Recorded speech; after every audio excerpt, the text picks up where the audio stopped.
Saudara, pemilu 2024 masih 267 hari lagi. Manuver politik yang dinamis menjelang pemilu 2024 juga ternyata membawa pengaruh yang sama dinamisnya bagi masing-masing partai politik. Survei terbaru Litbang Kompas menunjukkan dari 9 partai politik di DPR hanya 4 yang elektabilitasnya naik dalam 6 bulan terakhir.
Ini trennya berpihak pada koalisi Jokowi, berbeda dengan sebelumnya saat Oktober dan Januari kita sudah bersama peneliti senior Litbang Kompas Toto Suryaning Tias yang bergabung di Kompas Siang. Terima kasih sudah bergabung bersama kami, Mas Toto.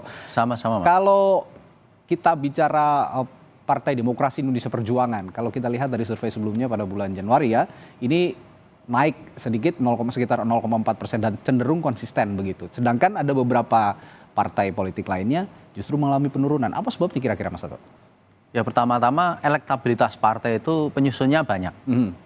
yang paling berpengaruh dalam penyusunan elektabilitas partai itu sebetulnya adalah pemilih-pemilih yang dalam tanda petik strong voter. Atau pemilih militan, atau pemilih fanatik, atau base dari pemilih partai itu. Seperti yang kita ketahui misalnya seperti PDI Perjuangan, dia sudah punya pemilih kategori sendiri. Kemudian juga Gerindra, karena dia waktu pemilu sebelumnya memilih Prabowo, sehingga pemilih Gerindra itu mempunyai base itu sendiri. Tetapi selain pemilih-pemilih basis dari partai itu, ada juga wilayah swing voter. Nah, wilayah inilah yang sebetulnya saling diperebutkan. Sehingga tadi PDIP kenapa dia stagnan, kita bisa ingat kemarin waktu kasus U20, sebetulnya banyak lembaga survei yang melaporkan bahwa elektabilitasnya turun. Tapi lalu bisa kembali lagi, sehingga sampai pada level ini. Akan tetapi, kenapa misalnya Gerindra naiknya tinggi? Kita harus ingat efek pencapresan sosok atau kandidat. Masih berpengaruh ya? Sangat berpengaruh. Jadi kalau sekarang kita bisa melihat bagaimana efek sosok pencapresan Ganjar terhadap PDIP dan juga Prabowo terhadap Gerindra. Itu sebetulnya equal. Cuman bedanya yang satu, PDIP ini kemarin sempat turun karena ada kasus. Sehingga dia sekarang menjadi balance. Sehingga yang tadinya Ganjar itu di survei kami bulan Januari Februari kemarin itu elektabilitasnya jauh melebihi Prabowo dalam semua pengukuran, tapi sekarang menjadi berimbang. Itu laporannya di Kompas besok ya. Tetapi kita bisa sampaikan bahwa efek dari pencapresan ini memberikan kenaikan elektabilitas bagi partai yang sekarang kita lihat ada di Gerindra. Kita bisa ingat tempo hari Nasdem. Nasdem ketika mencalonkan Anies, dia melompat tinggi sekali. Sehingga sekarang masuk di dalam jajaran partai papan atas, di atas 5%. Tapi secara umum Mas Toto, partai pengusung koalisi Joko Widodo kali ini cenderung naik begitu ya, elektabilitasnya. Itu ada momentum politik tertentu yang mempengaruhi bahwa partai pengusung Jokowi ini naik elektabilitasnya kali ini pada survei Litbang Kompas? Nah, ini ada faktor Jokowi efek. Lagi-lagi sosok ya? Lagi-lagi sosok, meskipun bukan capres. Tetapi kita harus lihat bagaimana Jokowi efek ini sangat berpengaruh.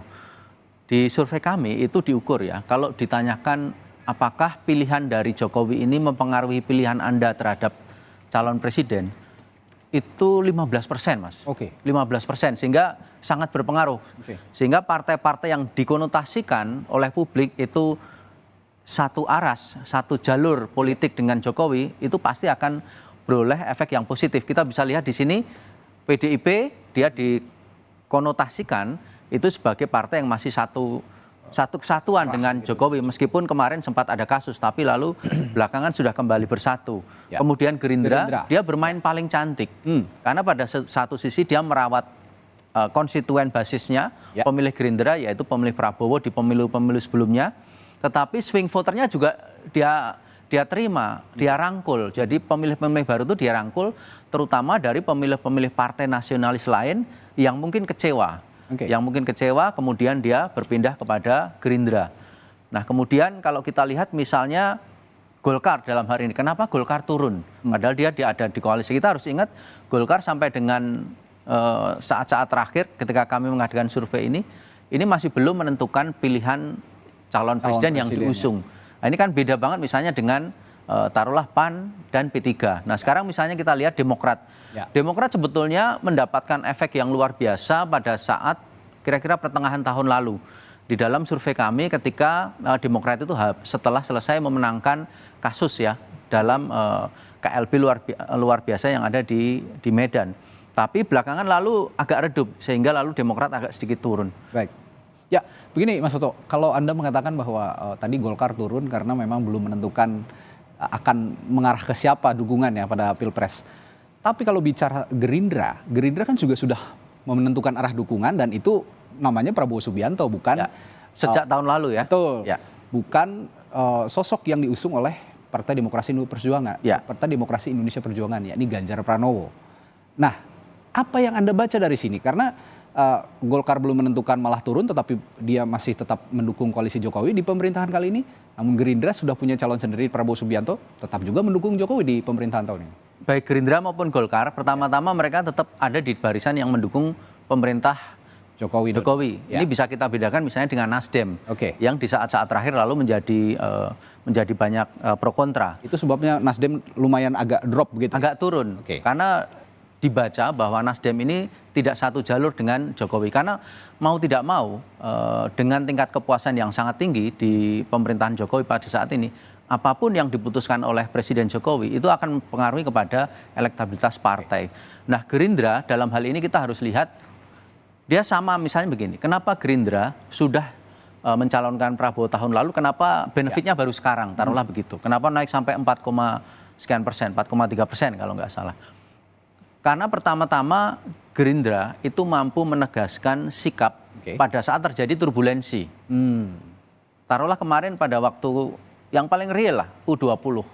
Dia tidak memberikan tanggapan yang kira-kira akan memancing sikap negasi atau sikap tidak suka dari publik. Nah, hal-hal semacam itu yang dia mampu merangkul banyak sekali.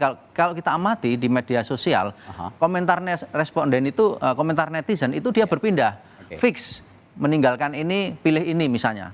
Itu sebagai gambaran saja bagaimana pemilih-pemilih itu, terutama yang swing voter itu berpindah. Ya. Nah, ada juga momen menarik nih Mas Toto. Ketika, dan Anda tadi mengatakan bahwa Gerindra ini bisa bermain cantik begitu ya.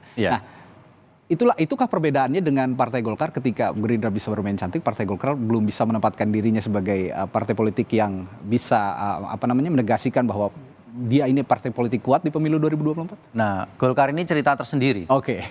Golkar ini partai yang sebetulnya basisnya kalau dilihat itu mirip seperti Gerindra. Basisnya banyak pemilih di luar Jawa. Kalau Gerindra dia di Jawa, Sumatera, bersama dengan PDI. Tetapi kekuatan dia dalam arti dia mampu leading itu ada di Sumatera, Kalimantan, Sulawesi. Indonesia Timur dikuasai PDI dan Gerindra. Tetapi Golkar dan Gerindra itu sebetulnya sama-sama bersaing di 3 pulau besar tadi. Sumatera, Kalimantan, Sulawesi. Nah, akan tetapi yang kita lihat pertama-tama Gerindra, tadi Golkar ya. Golkar belum memiliki sosok calon presiden yang fix yang mau didukung. Kemudian yang kedua, sangat mungkin bahwa ketidakmampuan untuk merumuskan langkah politik yang tegas, itu akan mempengaruhi bagaimana awareness di publik. Karena kan selama ini kan pilihannya adalah Ganjar, atau Prabowo atau Anies. Tapi belakangan kan mau membuat koalisi sendiri.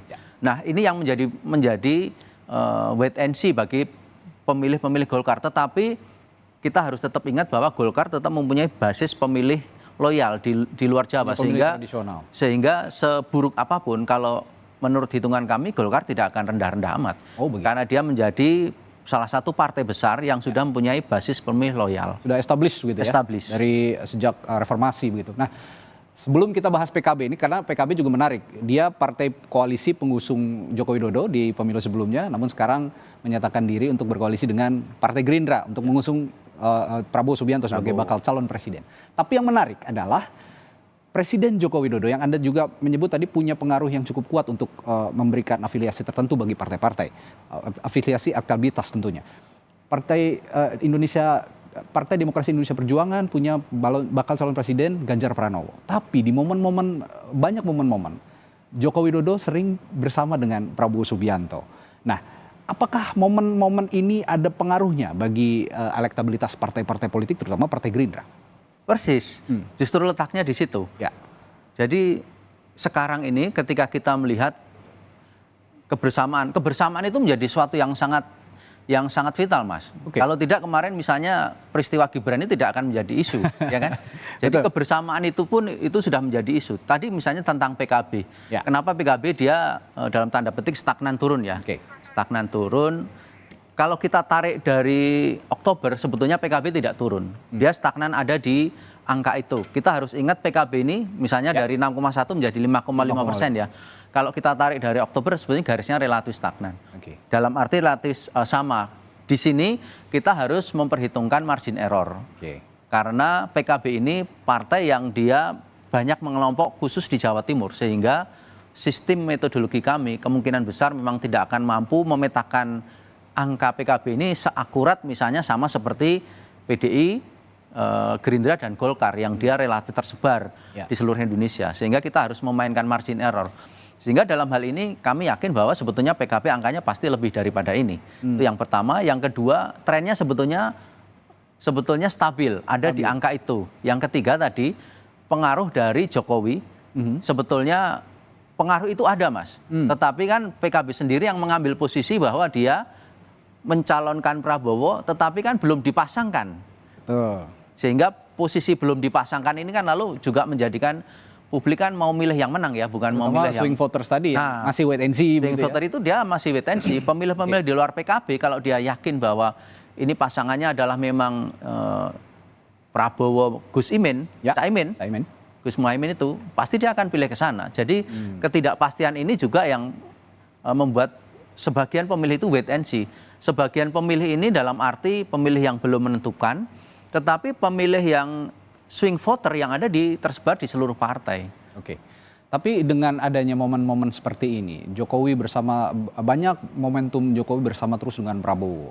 Dan ini meningkatkan elektabilitas Gerindra. Sedangkan PDI Perjuangan punya bakal calon presiden sendiri, Ganjar Pranowo, yang justru kita lihat ya agak jarang lah bersama dengan Presiden Joko Widodo. Kebersamaannya tidak seintens Prabowo begitu. Apakah ini juga bisa jadi warning bagi PDI Perjuangan menjelang pemilu 2024 bahwa strategi Gerindra yang Anda bilang cantik tadi juga perlu perlu diakomodasi oleh PDI Perjuangan? Itu sudah disadari oleh teman-teman PDIP. Sudah disadari. Kalau tidak akan ada peristiwa yang kemarin yang kita sebut Gibran tadi, isu Gibran tadi. Jadi memang problem utama sekarang ini adalah untuk merebut pemilih-pemilih mengambang suara-suara mengambang swing voter itu adalah meyakinkan. Pertama adalah jati diri dari partai politik itu sendiri. Dia itu sosoknya seperti apa. Nah, partai-partai besar rata-rata sudah memiliki itu. PDIP dengan ideologi Soekarnois-Marhenisme. Golkar dengan ideologi developmentalis, ya kan. Gerindra dengan ideologi nasionalisme, mungkin nasionalisme yang agak ini gitu ya kan, agak strong gitu misalnya. Agak kuat ya. Nah, partai-partai besar itu dia sudah punya itu. Akan tetapi ada wilayah-wilayah yang masih bisa diperebutkan, di mana swing voter ini dia diubah oleh narasi. Narasi ini apa? Banyak. Antara lain tadi kebersamaan, tetapi juga bahkan jangan salah Mas, ucapan dari tokoh, dari sosok itu bisa berpengaruh. Memang koalisi parpol juga menentukan nanti akan seperti apa, kemudian pasangan capres-cawapres. Tetapi masyarakat kita itu juga banyak mengacu pada hal-hal yang sifatnya attitude ya, perilaku. Nah, itulah yang kita masih akan tunggu nih. Siapa yang salah langkah ya kan, misalnya siapa yang salah ucap di dalam hari-hari ke depan, baik dari tokoh ketumnya, baik dari sosok capres-cawapresnya, lalu bagaimana juga itu nanti berkoalisi, kita masih akan menunggu. Sehingga kita bilang ini dinamis, tetapi dinamis di dalam sebuah platform yang sudah semakin jelas, di mana pemilih-pemilih itu semakin tersegmentasi, sehingga pemilih belum menentukan, dia sekarang ini sudah semakin acak ada di angka sekitar 16%. Oke, tadi kita sudah bahas Gerindra dengan bakal calon presidennya Prabowo Subianto, PDI Perjuangan dengan bakal calon presidennya Ganjar Pranowo, dan sekarang kita lihat ada koalisi perubahan yang berisi 3 partai, ada Partai Nasdem, PKS, dan juga Partai Demokrat yang mengusung Anies Baswedan. Nah, secara spesifik bisa Anda jelaskan bagaimana kira-kira upaya dari 3 partai ini untuk bisa survive begitu, mengusung Anies Baswedan dan juga di pemilu 2024 untuk melenggang ke Senayan, ke gedung DPR dengan mulus begitu. Apa yang harus mereka lakukan supaya bisa menyaingi 2 bakal calon presiden dan juga partai-partai yang mengusungnya? Ya, pertama-tama 3 partai ini turun semua dalam tanda petik ya, tapi sebetulnya tidak turun-turun amat. Demokrat itu sebetulnya menurut saya efek statistik saja sekitar 8,7. Bisa jadi lebih besar dari ini. Bisa jadi dia sebetulnya stagnan saja, kurang lebih sama. Kemudian Nasdem sebetulnya terdampak dalam konteks tadi ketika dia meninggalkan aras koalisi Jokowi. Harus diingat bahwa Nasdem ini komposisi pemilih Jokowi atau simpatisan Jokowinya tinggi. Sehingga itu yang harus diwaspadai. Sekali Nasdem melepaskan diri dari Jokowi, risiko untuk kehilangan bagian pemilih yang besar itu akan menjadi risiko yang harus ditanggung oleh Nasdem. Karena itu sudah menjadi sebuah kesatuan sejak 2014 ketika periode pertama. Kemudian PKS PKS itu sebetulnya kemarin kasusnya sama seperti Golkar sekarang. Dia telat mengusung Anies Baswedan. Jadi ketika Nasdem sudah mengusung lalu dapat efek ekor jas, PKS baru belakangan. Kemudian juga kita harus lihat juga per partai bahwa Demokrat punya problem dengan gugatan digugat oleh yang KLB versi Deli Serdang misalnya. Kemudian Nasdem sekarang dengan problem dengan kasus kadernya yang terlibat kasus. PKS dia ada problem dalam tanda petik ya, bukan problem sebenarnya, tetapi tantangan bagaimana mengcapture atau merangkul kembali konstituennya yang sebetulnya adalah konstituen pemilih berbasis masa Islam modernis.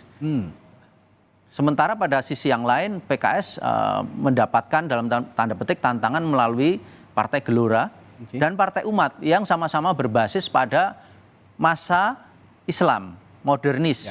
Nah, bagaimana untuk mengantisipasi ini?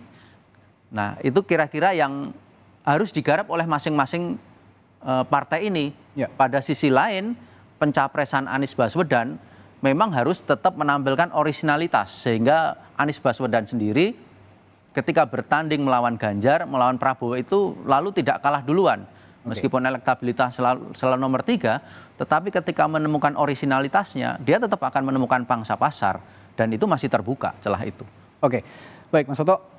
Untuk sementara ini, bolehkah saya menyimpulkan dari sekian banyak atau partai politik, baik yang saat ini berada di parlemen maupun yang belum ada di parlemen namun ikut di pemilu 2024 nanti, dalam survei Litbang Kompas kali ini secara garis besar, bolehkah saya menyimpulkan sementara bahwa Partai Gerindra adalah bintangnya dalam survei kali ini?